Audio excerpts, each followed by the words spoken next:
You are listening to 95.7 FM WELT, Fort Wayne, Radioactive.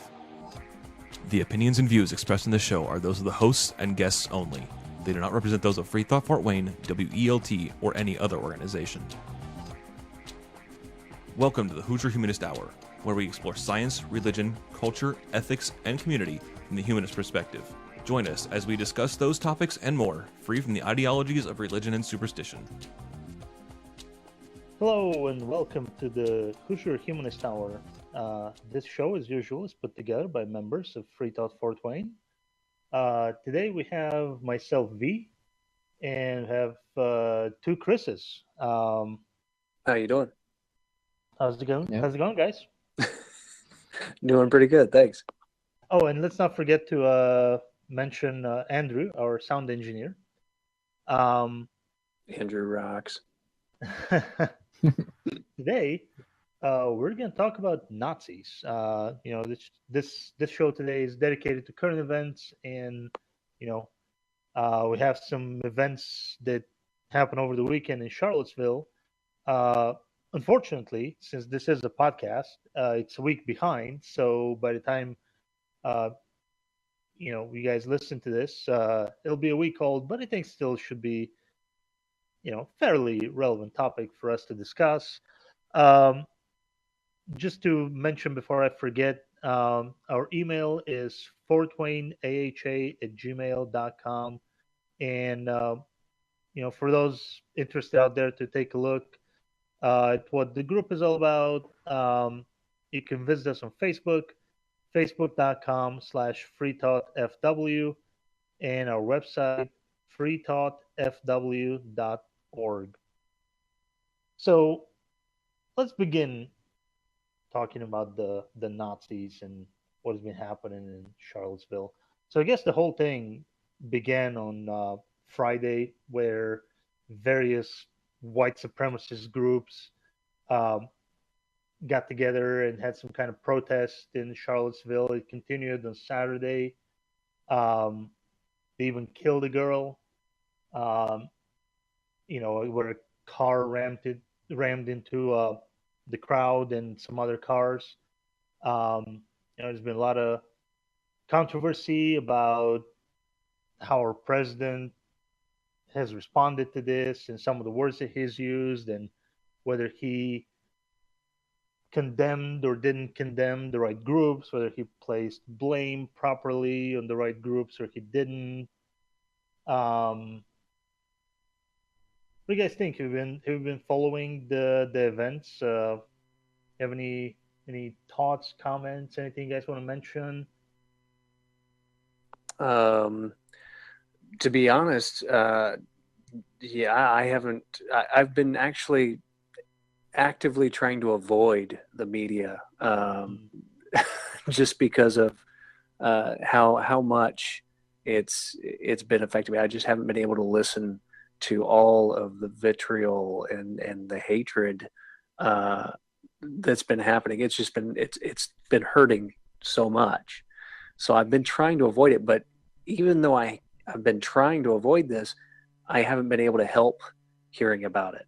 That's I feel like that's how big of a deal this is that no matter where I've been, people that are close to me have been like, "Hey, have you heard about this? This crazy thing happened." And so I've been trying to avoid it, but yeah, I've heard quite a bit about it, and I can't believe it. It blows my mind how far back this seems to me, like how we should not be having this problem. It's so old, but now it's right here. It's right back in our faces. Yeah.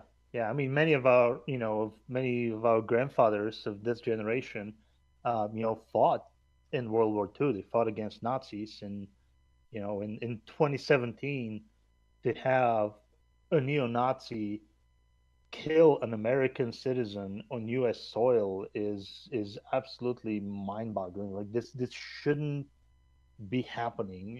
It makes you question, like, have I been asleep? Have I not been following what's happening? Like, where did these people come from? And just to as a perspective, just before this whole thing happened, um, we were all talking about nuclear annihilation in a war with North Korea, if you think about it.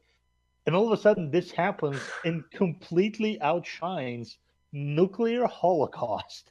I mean, this is big.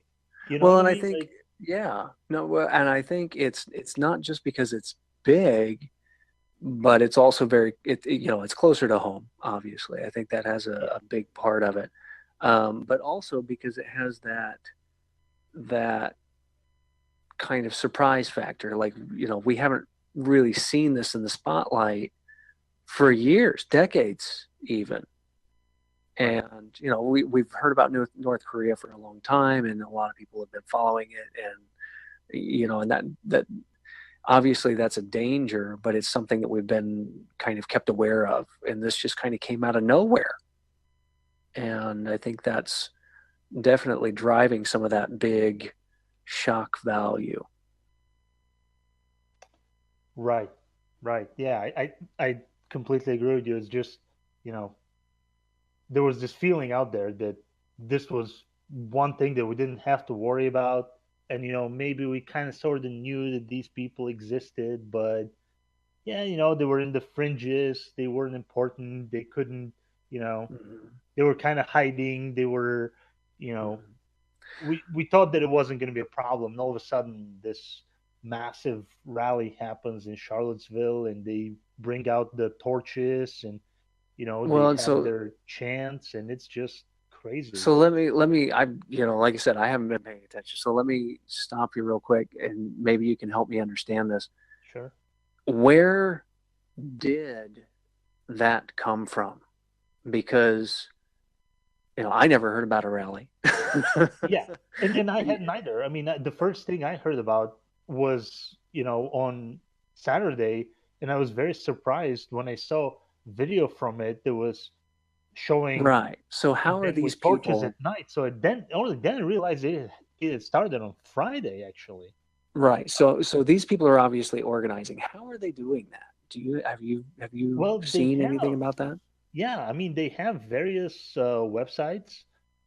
They have various, uh, private closed group chats on, various social platforms, and they were just kind of been ignored by the mainstream. So nobody was paying attention, and all of a sudden, the city of Charlottesville decides to take that down that General Lee statue, and I guess that Hmm. was kind of um, the thing that brought all these groups together, and they decided to gather and protest. Um, That's crazy. that's I Yeah, mean, no, it is, it and is. I mean, it's surprising to me that that many people can organize without, obviously they're not a majority of the people, and I'm very happy about that, but it, still a large number of people can organize and communicate so far under the radar that they can put together this kind of a show of force. And I think it was intended to be that way, or at least I feel like it was. Well, so they have this, you know, I mean, I think it's mainly because we haven't been paying attention. Um, the this website, the Daily Stormer, I happened to go visit the website because so many people, in so many articles, this website was referenced as being the kind of premier neo-Nazi website out there. And I was curious to find out, like, what are these people talking about? What are the news there? Um, and it was disgusting. Um, it was. I mean, first of all, it's written as if a fifth grader wrote these articles. I mean, there's zero journalism there. It's very simple, us versus them logic. In basically all the articles, that's what they focus on. And now one thing that I basically directly copied from their website, was talking about um, who these people are and how they came about to be, um, and all this. So this Daily Stormer, actually, let me just take a look at another link that I had saved over here. I think the website only started, um, what, in 2013. Actually, it started. Yeah. So it looks like mid 2013. And if you go on this website called the Wayback Machine, everything is archived because the website has been taken down since a day or two ago. And you can see that the first time that any traffic is registered on there was kind of in mid 2013. Um, but they've had different ways that they've communicated. But this is what they say.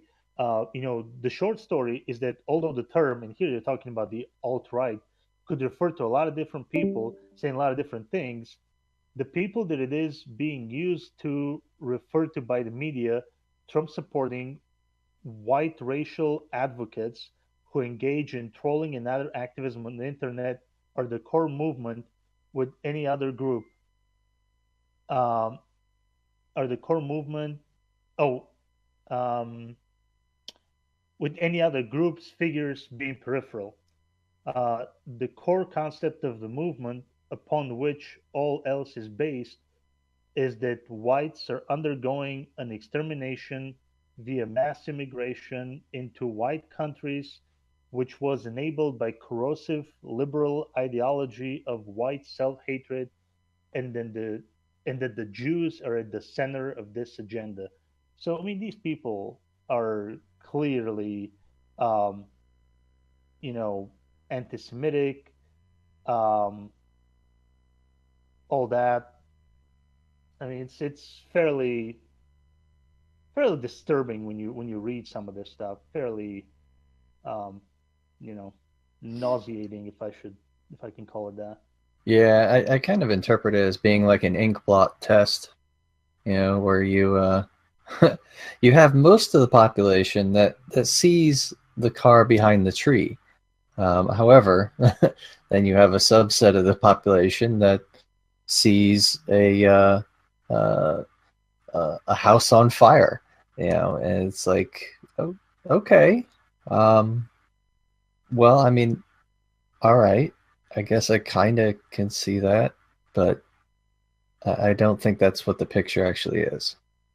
Yeah, I mean, they clearly have a very distorted view of what's happening. Yeah. Yeah, and it's with the information that you derive from things like inkblot tests that you can start to actually diagnose certain mental conditions. No, definitely. Yeah. So it's very curious when you see things like this as to what the mental state is of a number of these people, because like everyone, we always end up somehow finding people that are similar to us in one way or another and think similarly to us, and we kind of want to hang around people who are like that. And so as birds of a feather flock together, it's something that just starts gathering its own momentum, and Yeah. it can be difficult to combat or understand, or gosh, even fathom how they can do some of the things and justify some of the horrible acts that they do. Well, and the internet unfortunately allows for these echo chambers where you only hear and get the news that you want to hear, that already conform to your views. And um, once you get into these chat rooms, these things, and that's where you keep getting your information. And there's somebody with an agenda that pushes these forums and whatever in a certain direction. It's very easy to get manipulated.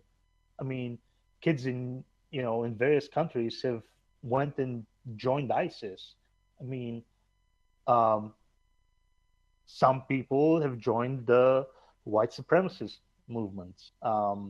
So, I mean, unfortunately, the internet, as much as it's helpful, it can sometimes be harmful in a way that it insulates you from the broader society. You only gather with people of a certain mindset, and that's and you keep going down and down that rabbit hole, and you keep getting fed this stuff, and it just kind of pushes you in that direction. It's just Um, for some of these things, I, I I really do take the time to try to sit down and understand what they're saying and where they're coming from. It's just for me, it always boils down to factual information. yeah, And you'll notice that some of these highly biased places that just have minimal facts and a whole lot of swing and a whole lot of conspiracy theory behind them. You'll notice that they just, God, if you have a rational mind, it sounds like such a load of crap. of But course. if you don't quite have as much of a rational mind, it can seem so persuasive. Oh yeah, and they're written in very simple language. Very easy to understand. The message is very, very clear. And it's easy to get misled. I mean, this guy that drove his car into the crowd of people. I mean, he was only 20 years old. Now, a 20-year-old knows right from wrong.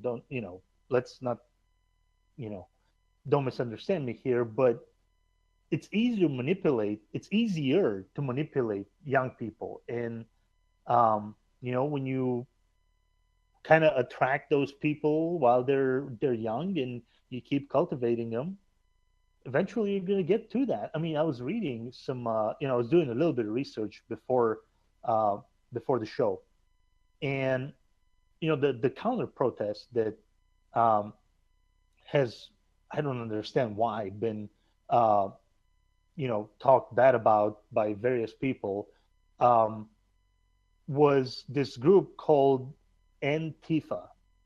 So they're basically this anti-fascist group that for a few decades now um, have been infiltrating basically Nazi groups, chat rooms, what have you, basically trying to find out um, what these people do and trying to expose them and all this stuff. And while researching that group, while researching other things like how the Nazis began, they were making the point that wouldn't it have wouldn't it have been much easier if people paid more attention to Nazism and fascism in 1919?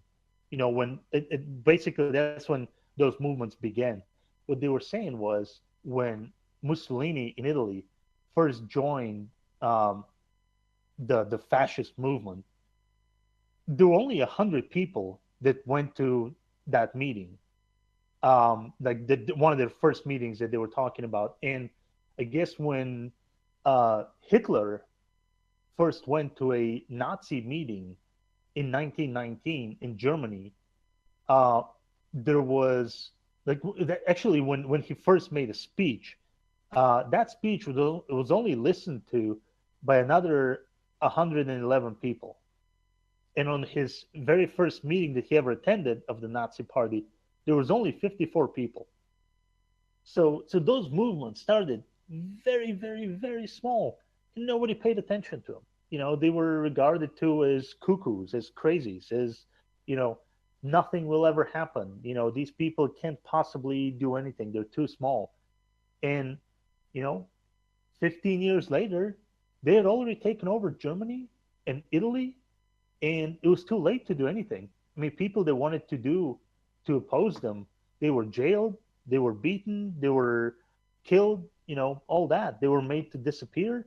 The propaganda machines were going, full speed at that by mid 1930s, certainly in Germany. Um, it was too late, and all it took was 15, 16 years.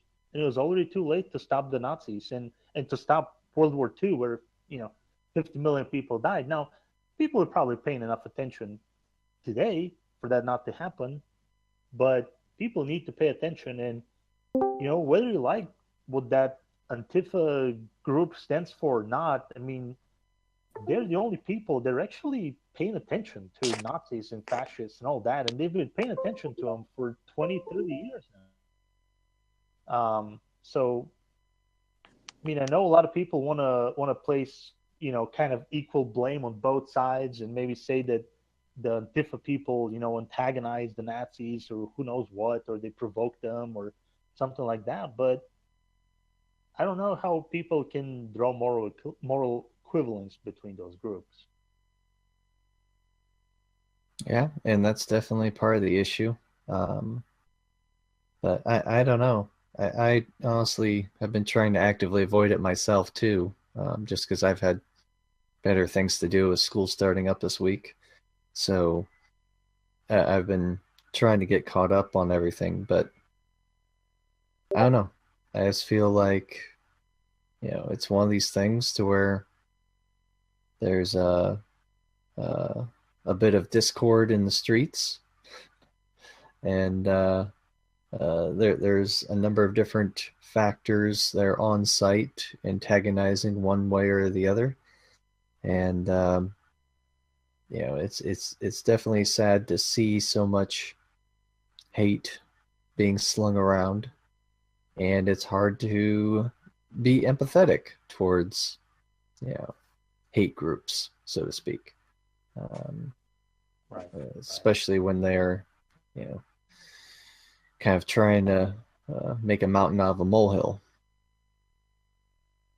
Yeah, I mean, and the other thing is, like, what prompted that Nazi protest in the first place was taking down that General Lee statue, right?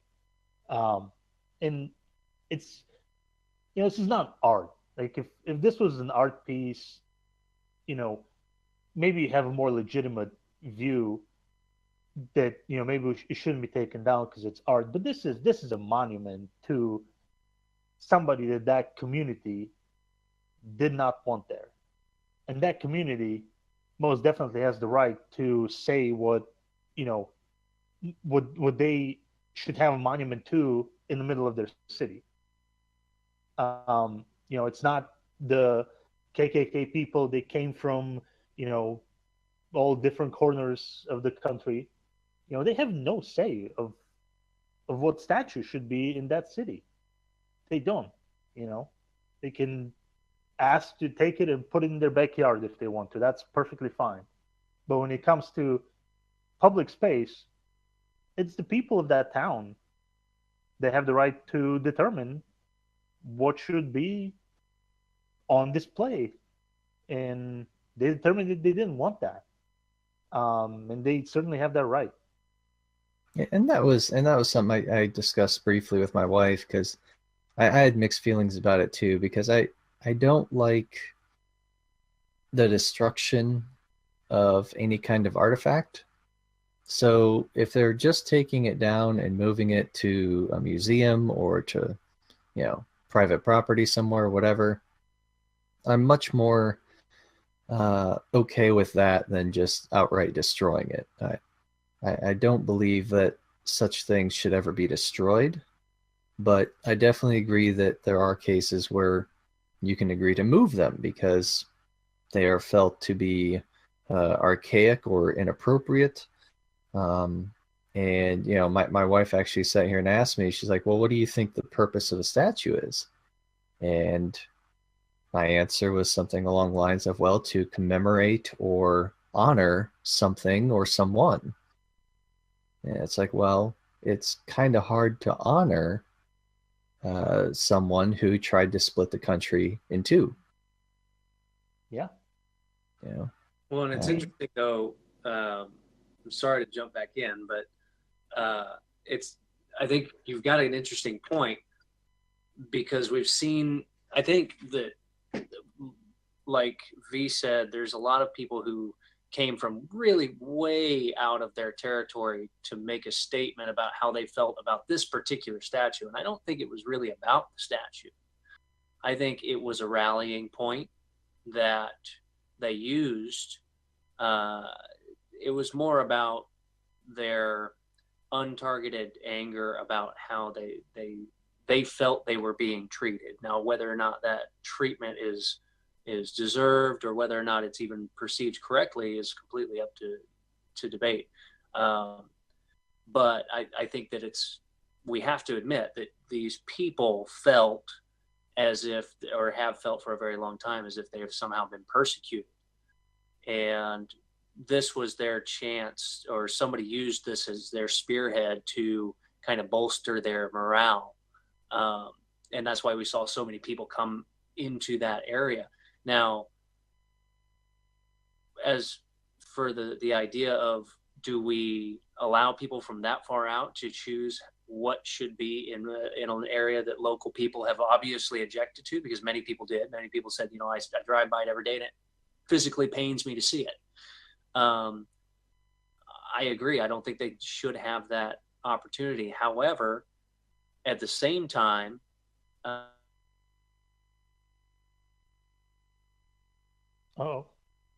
think we have a little bit of a issue here with some communication. But let me just comment on what Chris was just saying. Yeah, the statue was definitely just used as a pretext. You know, it wasn't really about the statue.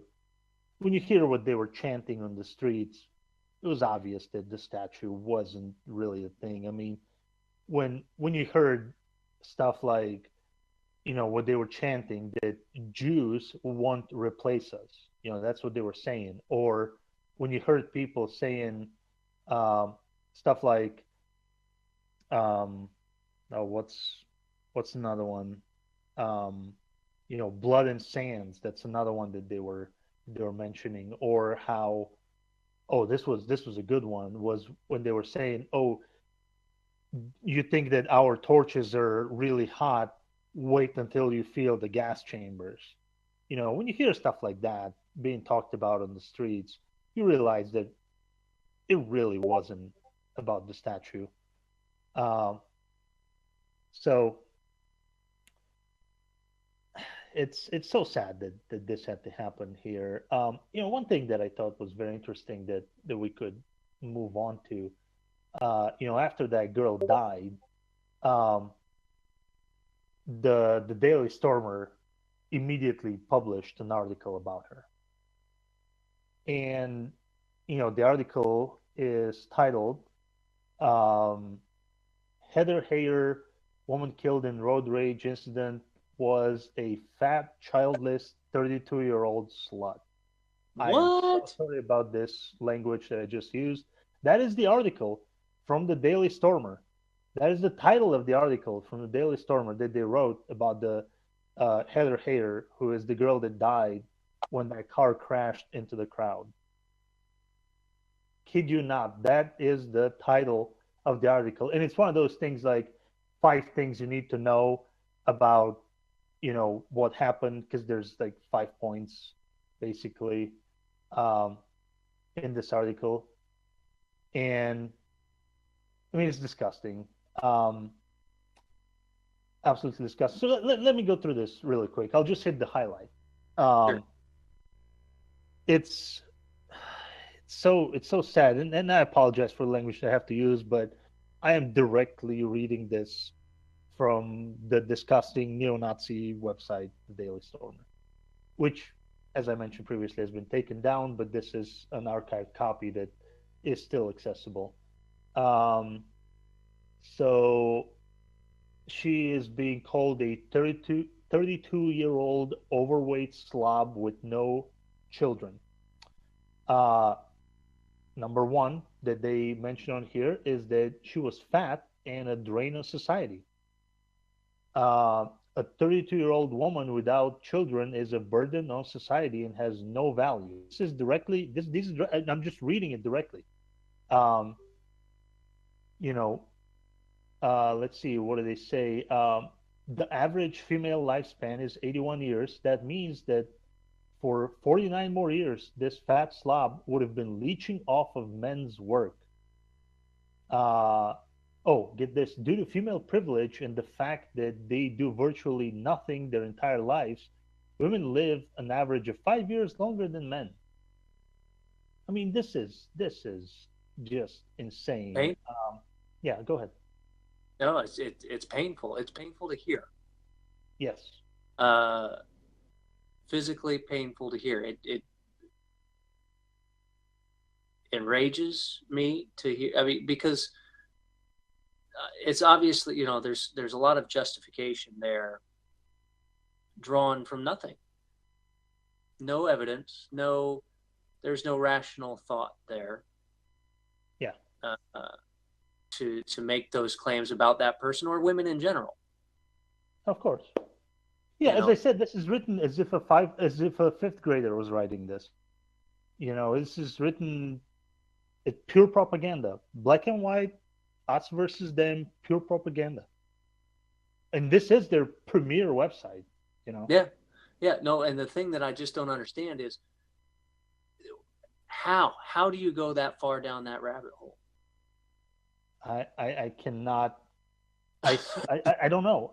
It's mind-boggling to me. I do not understand. Obviously that has happened somehow, and it wasn't just one person. They didn't shut themselves in a closet for 35 years and then come out, you know, with these thoughts.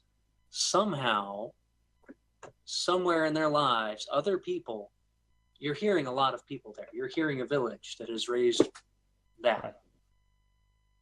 And it scares me to think, you know, it's kind of, and I hate to say it, but it's kind of like cockroaches. You know, where there's one, there's 1,000. That scares me. Well, here's the thing.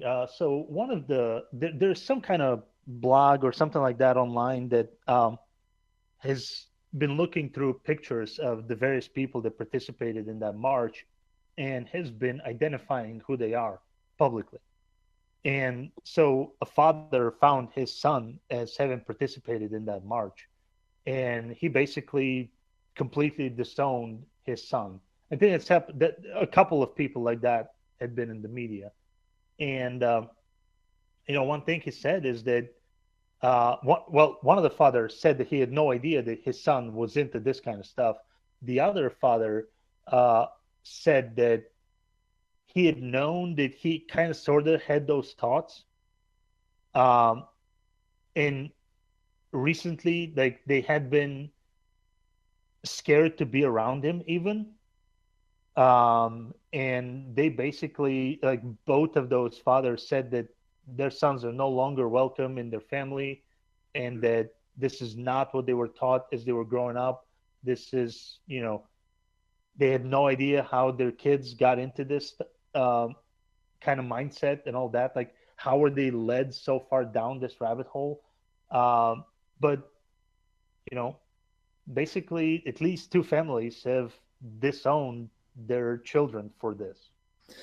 One thing I just want to take a pause and reflect for a moment, because a lot of what I've been hearing with our discussion about these Nazi groups and whatnot, the white supremacists, is that, you know, we're talking about people coming from outside the area to this event as a rallying point and using it as a platform.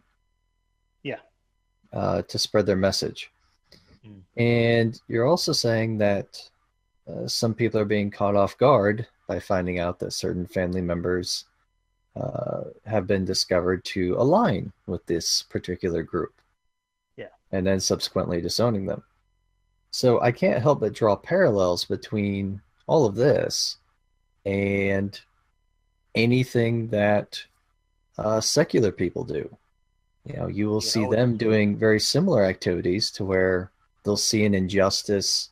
You know, maybe there is a prayer circle in school and they're not going to allow a secular circle.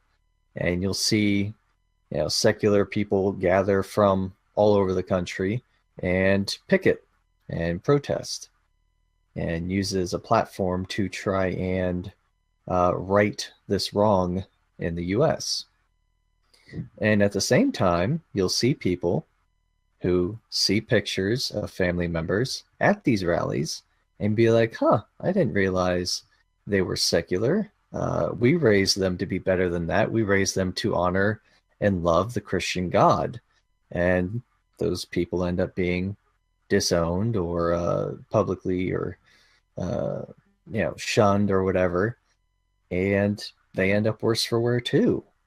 And it's one of those situations to where it's very difficult in what we can easily consider to be a Christian majority nation.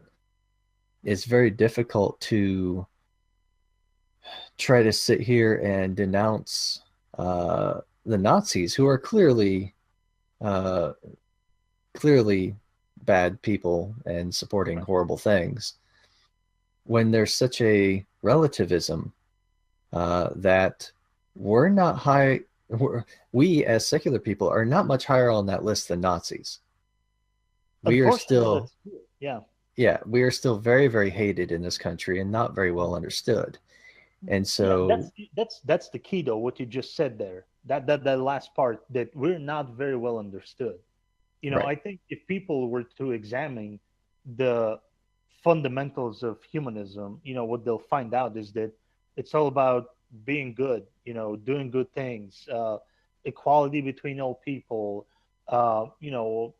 It's a positive worldview, as opposed to, when people disown Nazis, it's not because they don't understand their point of view. It's because they understand their point of view painfully well, and they know what happens when Nazis try to take over the world. But you're still making a very, very fair point that. Oh yeah, definitely. Well, but I would caution, because it reminds me of a talk we had quite a while ago, that although we, like you said, we definitely have much more of a positive outlook on life, and it's very, we consider it very easy to understand once somebody takes the time to understand it, and that from our perspective and many other people's, I think they would share it, that Nazi, neo-Nazi or white supremacist point of view is absolutely negative and such a terrible thing. But I think it's important that we remember that spin could play an important part in how white supremacists, racists, and Nazis would try to spin their or put their message and try to say, oh no, we are trying to be positive. And I think that's an important part of how they recruit people, and it may even play a part in how those individuals get disowned by their families. We say, well, obviously that family says, I didn't raise you to be a Nazi. When we wonder, how does that happen? How do those people get kind of stuck in those corners? And I think it's definitely that they use that relativism in a negative way to put themselves in the most positive light that they can. And that's how they sell their message. And well, let me give you an example of that. Let me just give you a very, very quick example. Sure. For example, the white supremacists, they don't call themselves white supremacists. They oftentimes use terms like white racial advocate. Right. So, you're absolutely correct in what you're saying. And that we will not be ignored. We will not be marginalized. And they steal a lot of the arguments that other people legitimately need to use. Right. I mean, that's how millions of people around Germany and Italy, in the 20s and 30s, were misled and were led into these Nazi and fascist movements, is because they used just the right amount of mix of positive propaganda, obfuscating of their goals, and all this. It's hard to explain sometimes when you're in the minority what your position is, but we know the Nazi position very, very well. That being the difference. That we use that moral, rational thought, that critical thinking to really kind of peel away the spin and peel away the obfuscation to understand what their message really entails. And I think that's where you find the difference between groups like humanists, because they would argue, other people would argue that they would try to say that, oh, well, we're just trying to spin your message. Yeah. You're just trying to lead people away from God. Yeah, but Nazis actually very much use the Bible, and they say that they're Christian. I mean, I was watching an interview with a Nazi where he was arguing, he was quoting chapter and verse from the Bible, saying how, when it says love your neighbor, it really means only your neighbor, in the sense that the people in your country only, and the people that are like you. Like, they find all these different passages, and I think one thing that they somehow spun was your neighbor from the same tribe. So they find ways to spin all this stuff. Yeah. Well, I think that is the difference, is where we try to peel away the layers. We try to see who is really, what is the moral overall message there? Is it one of is it a positive message, or is it trying to somehow, whether it's cloaked or not, deride others or treat them negatively? And I think that helps us understand why that message needs to be addressed. Yeah. And the other big difference being that, as humanists, we usually don't reject other people just because they're Christian or something, or just because they're Muslim, or just because they're, some other religion. We're usually a very accepting group, as long as we're, not mistreated by those people. But I think that no matter how nice some, black group of people would treat neo-Nazis, they would not accept them. Yeah. And that's the hard part too, from a humanist's perspective. I think I've tried to be clear about how I feel. I'm scared by their message. It scares me because of the physical actions that they apparently will take, that they've shown that they will take, and it scares me because of the implications underneath of how widespread it could be. But I've also, I think I want to be clear that as a humanist, I try to understand. I really do want to understand, because I'd love to help someone come back from that if I could. I don't know how easy that is. I don't expect it to be easy at all.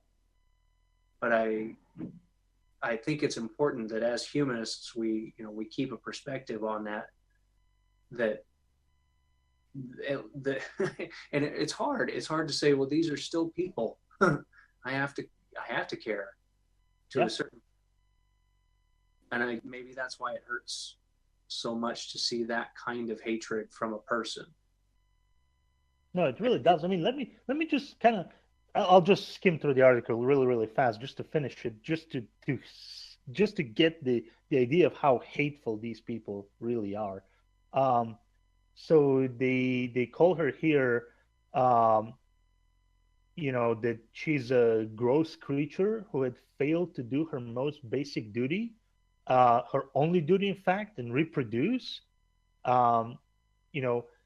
Because she didn't have any children, they're saying that she's probably had multiple abortions and was therefore a child murderer. Oh, of course, right? Of course. Number 2 on their list there was that she was too fat to dodge a Dodge, because he was driving a Dodge. And the song that they reference below that, there's a video, is a song called Move Bitch, Get Out the Way. So, and of course they mentioned that all these other people were able to run away, but because she was fat and slow, she couldn't. I mean, just so disgusting, right? It is. That she was supposedly anti-white men. She was, let's see, Let me scroll down. Oh, then they go on to the driver, who was apparently a straight player.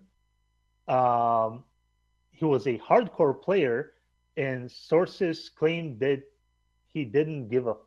I'm sorry, I don't know if I can say that word, but I just did. And you know, road rage just got the best of him. What do you do?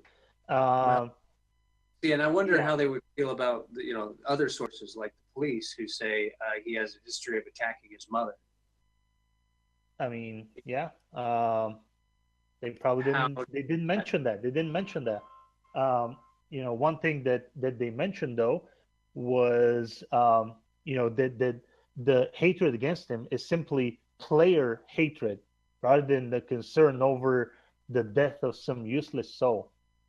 I mean, just so disgusting. And they reference some quote here from Elizabeth Warren and how she's a player hater. And then they draw this conspiracy, of course, they have to, where apparently the people from Dodge, the car company, had something called Roadkill Night, some kind of event that they had that same day. So isn't it funny how somebody got killed by Dodge when they were having, that night, and they almost kind of want to put a blame um, on the people from the company, and they call his car the Fatty Smasher.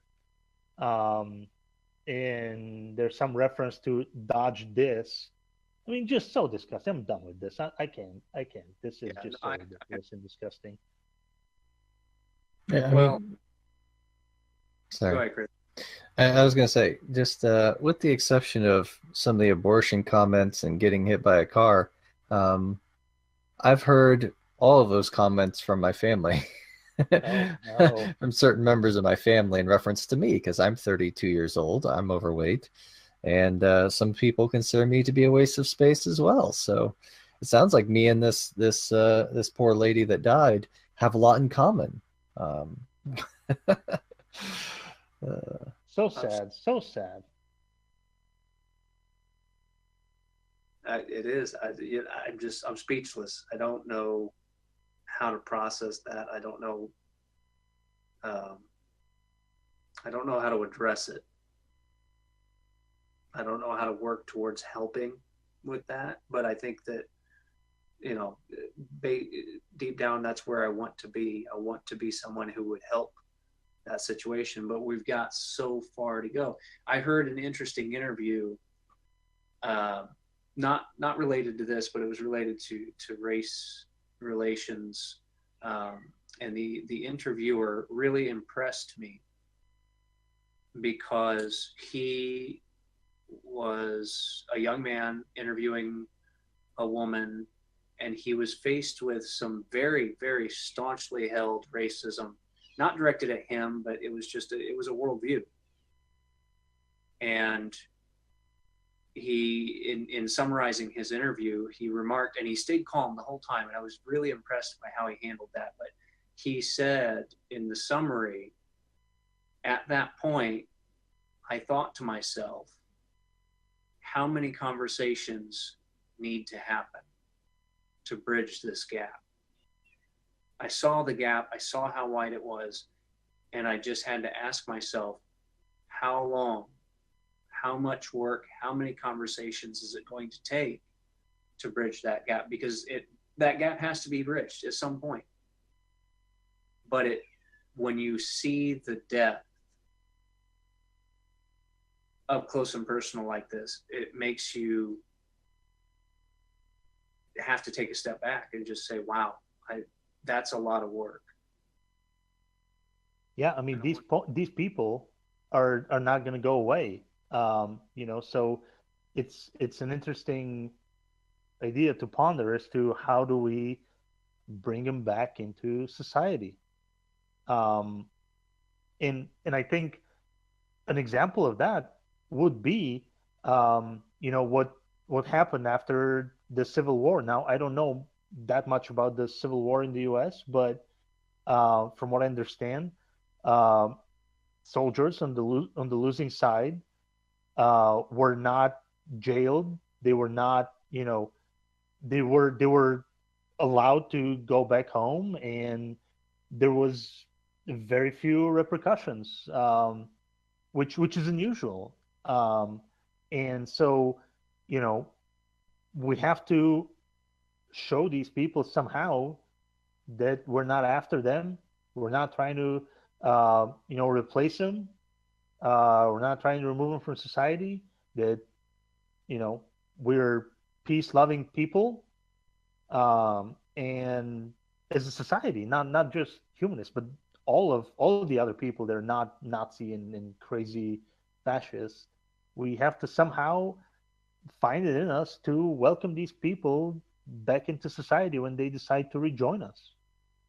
I don't know how to do that, but somehow it has to be done.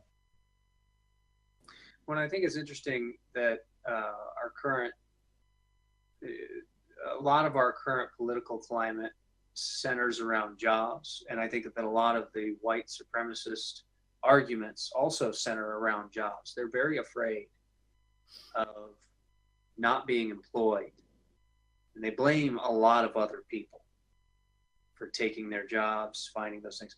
And one of the messages that I keep hearing that it tries to educate them, and I think that it will have to happen over time. They will have to hopefully hear this message and understand it,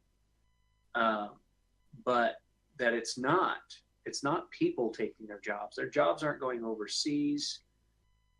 People aren't coming here to take those jobs. It's automation.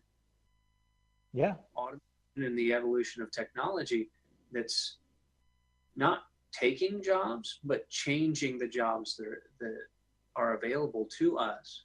And I think that shows a little bit of their underlying fear. I think that they don't, deep down, either they feel they don't have the skills and don't have the ability to gain those skills or the opportunities to gain those skills. And so they do fear being unemployed and being marginalized in the job market. I think that's real, but they substitute it and replace it with this deep-seated hatred that somebody else has done this to them. Yeah, according to most projections, by 2040 or 2050, whites are going to be less than 50% in the United States. Just the way the population dynamics seem to look today. You extend them for another decade or two, and yeah. Well, so I think that's an important part of maybe bridging that gap. The only thing I can think of is not just communicating that message, not just looking at a white supremacist saying, hey man, you don't have to blame other people for taking your jobs. Your job's just going away to automation. That, I think that meets a brick wall. But offering somehow with an incentive that says, look, you have these skill opportunities to learn, but you have to somehow undergo, or agree to go to some kind of counseling to understand your hatred or something. If those programs, it sounds crazy, but maybe if that kind of a program were available, that might help. I don't know.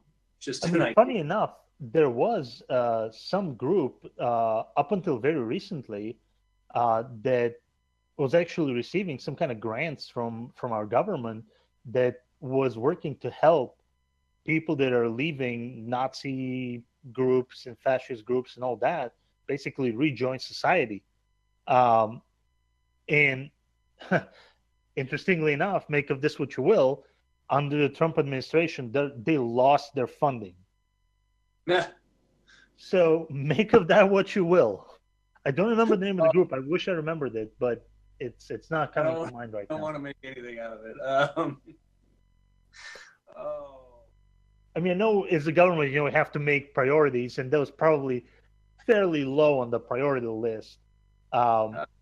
Brings a whole new avenue to it, and I know we're running out of time. But yeah, that coupled with, there was such lag and such a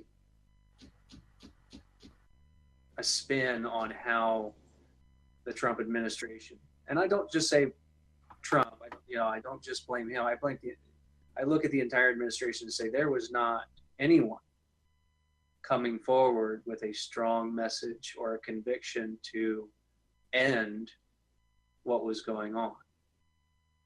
And I think that's very telling about the entire administration.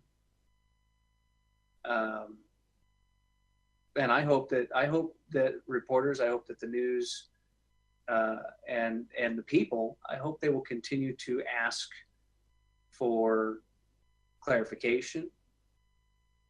I hope that they will continue to ask for